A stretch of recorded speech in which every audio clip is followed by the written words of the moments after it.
ipapakita talaga namin sa inyo na hindi ano yung sardinas, hindi sa katipiran.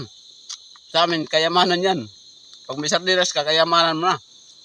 Diyan kasi sa ano sa syudad, pag may sardinas sasabihin nagtitipid. Oh, di ba? Sa inyo sa iba katipiran pero sa amin kayamanan. Kung may ano lang mga idol, kung may mag-sponsor lang, papakita ko sa inyo yung ano. Yung uubusin ko yung 10. Maraming mag-ano rito mga idol. Marami akong mga ano rito na mahilig din sa mga sardinas. Sa amin sa mga taga-bukid talaga mga idol, ang sardinas ang pinakamasarap sa lahat.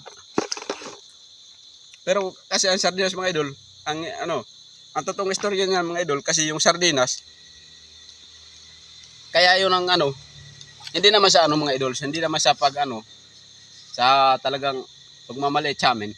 Pero ay mga idol, yung sardinas talaga mga idol, yun lang talagang ano namin, ang binibili namin kasi dito sa bukid mga idol, wala kaming mga rep. Hindi tulad sa may mga kuryente na may mga frigider.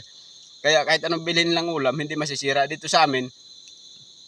Kasi pag bumili kami ng ano, halimbawa isda, pag hindi namin kaya maubos, wala, masasayang lang kasi ano ba yun?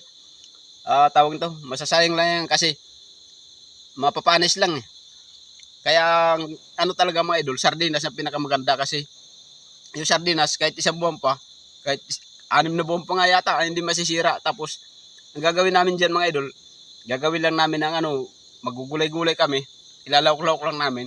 Kaya yun na talagang ano mga idol, kaya pinaka-paborito namin yung sardinas kasi hindi nasisira.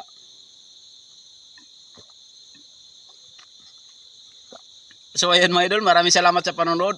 At kung nakaabot kayo hanggang dito, papalo, subscribe naman mga idol. Pasensya na kayo, nabusog lang. At maganda na rin mga idol, at nabusog ako.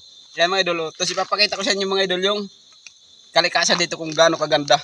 Teka mga idol, maano lang ako mainom.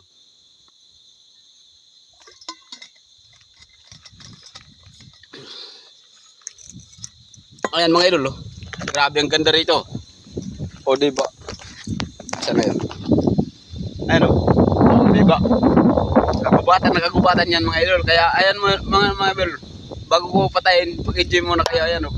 Tingnan nyo naman yung sinasabi ko, nakagubatan na kailangan ingatan. O diba? Pag makapunta kayo sa ganitong mga lugar mga idol, talagang ikaw na lang mahiya talaga mga idol magkalat dito. Ayan o. Kasi napakagandang kagubatan, tapos kakalatan mo lang.